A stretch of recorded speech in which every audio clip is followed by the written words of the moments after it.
Hello everybody, and welcome back to my Let's Play of Final Fantasy VI Advance. This is thejonnymar, and we are continuing with Mount Kolts. It was an area that we started in my last episode. And so how I wanted to start this episode was to show you guys a couple of new and secret items you can acquire. Now the first item is to the south and east of where you enter this room, and it is a new knife for Locke. The second item is to the north and east of this location, behind what seems to be an impenetrable wall, but obviously it's not the case. Now there are a couple enemies of note in this area. The first is what used to be called the Brawler, this character, and they have a very rare steal called a bandana. Wow, which I actually was able to steal. I can't remember the last time I actually got one of those. Now, the bandana is one of the helmets that you can wear, and it's only a slight improvement over your plumed hat that you can acquire in South Figaro. So I don't think it's worth it to try to steal a bunch of them, but obviously that's up to you. The second secret item is up here. It is what used to be called the Atlas Armlet, and is now called the Gigas Glove. This increases your physical attack power for regular attacks, or if you do put it on someone like Edgar, it can increase the power of his tools, like the auto crossbow. Now this is the second enemy of note in this area, the Mammoth. These guys are tough, and they are pretty much the hardest enemy you're going to face in Mount Kolts. And especially in a pincer or surrounded attack, they are bad news. Now hopefully I can get through this fight because I have not saved in quite a while. So you want to try to take them out as quickly as possible, and watch out for the fact that they do have a counterattack for most actions you take against them. I was able to just beat one, so hopefully we can finish this other guy off and continue.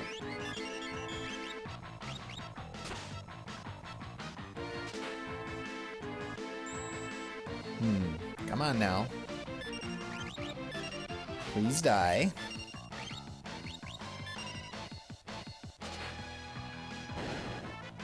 There we go. The encounter rate in Mount Kolts is kind of high, so you will probably see me getting into a lot of random encounters here. That can get annoying, but it's kind of par for the course for what dungeons are going to be like from here on. Because Mount Kolts is kind of more characteristic of what dungeons are going to be like as we progress with the story. They're not going to be really short like the dungeons we've already had in terms of the cave near Narshi or the cave near South Figaro. One thing I wanted to touch on, and I wasn't able to in my last episode, was Nintendo and censorship.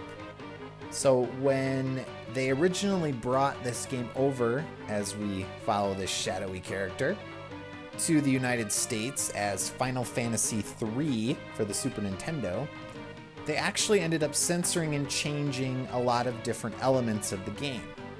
Now, the first thing they were concerned about was reference to alcohol.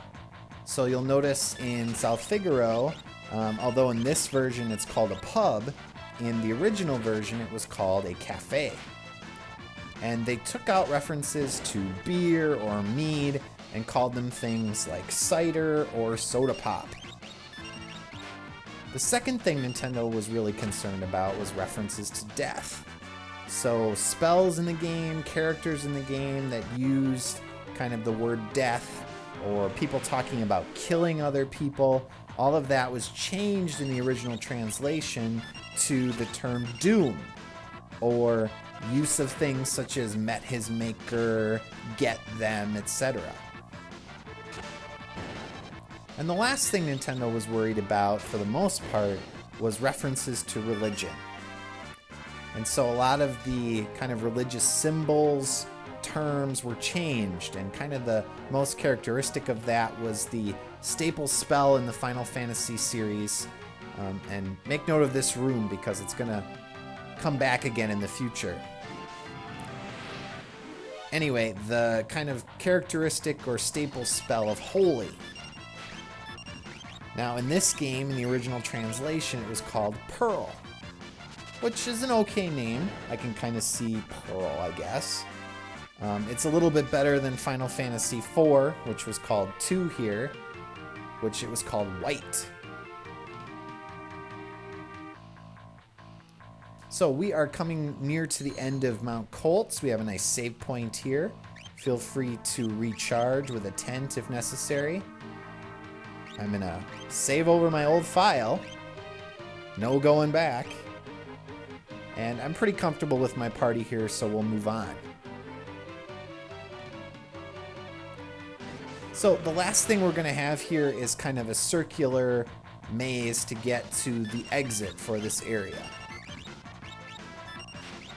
And you are going to fight quite a few enemies while you try to get to the middle. And you have to watch out for that middle enemy there, which is called a Trillium. Those guys can inflict poison status on you, which saps your HP in battle each time your turn comes up, and then also if you have the poison status ailment, when you walk around, it'll actually continue to take away HP.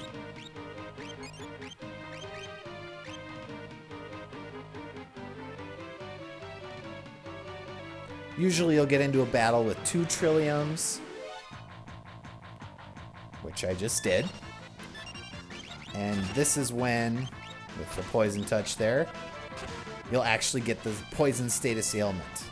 So they got Terra, which is a great opportunity for me to talk a little bit about how to recover from status ailments.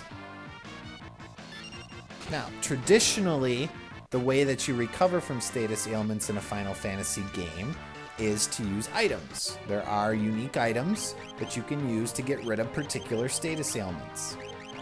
So for poison, we would have to use an antidote. You also can use a magic spell. Terra has an antidote spell called Poisona. But unique to Final Fantasy VI is you can also use relics.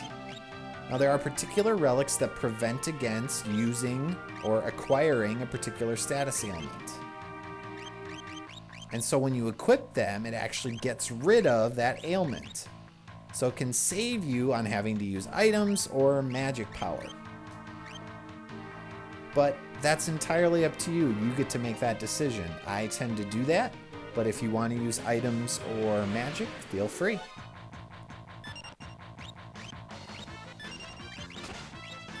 I always like getting a preemptive. Let me finish off these enemies.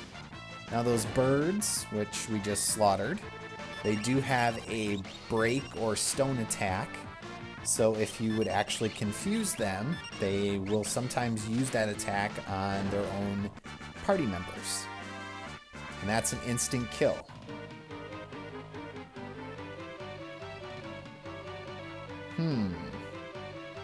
Who's this guy?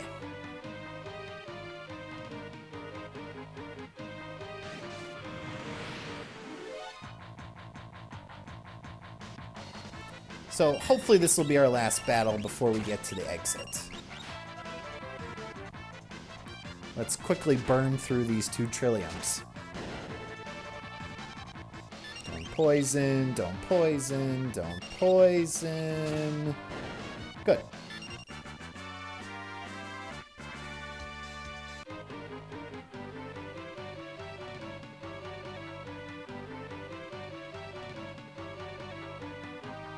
So, let's heal up before talking to this guy and find out who he is.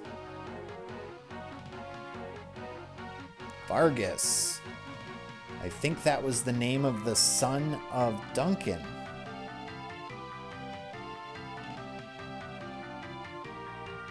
And Sabin.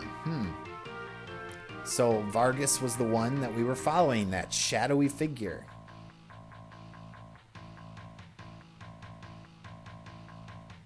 Uh-oh. Are we gonna have to fight you? Well, okay. Bring it on! So, in this battle, what you need to do is take out these 2 Pooh Bears as quickly as possible. Auto crossbow, fire spell, And physical attacks work. You can also steal from them and get potions and high potions. You have to watch out because Vargas does have a couple powerful attacks, including the Gale Cut, which is a wind elemental attack that hits your whole party. Now Vargas is of note, I guess you could say, because he is one of the few characters in early Final Fantasies that is not of white complexion. That is pretty rare in Final Fantasies before 7.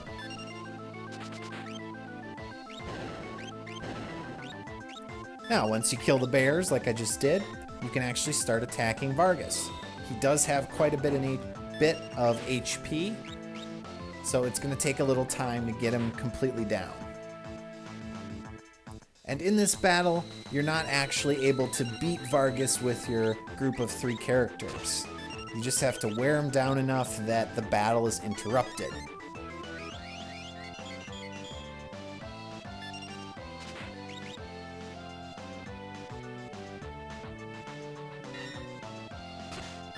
Vargas likes to taunt, which is kind of silly considering we're kicking his butt.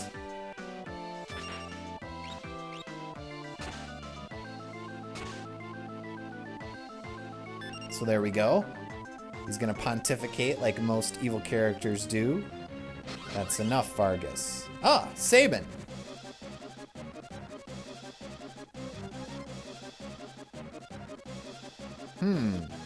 Vargas killed his own father, apparently.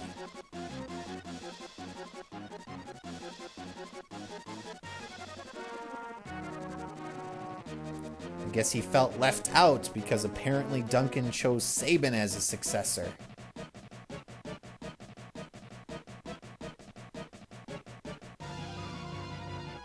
So these two were training mates, and this is kind of leading to a one-on-one battle to see who will emerge victorious. So that's how we finish up this fight. Sabin takes on Vargas by himself. And how that battle goes, the outcome of that battle, we will see in my next video. So as always, thanks for watching, and I will see you next time.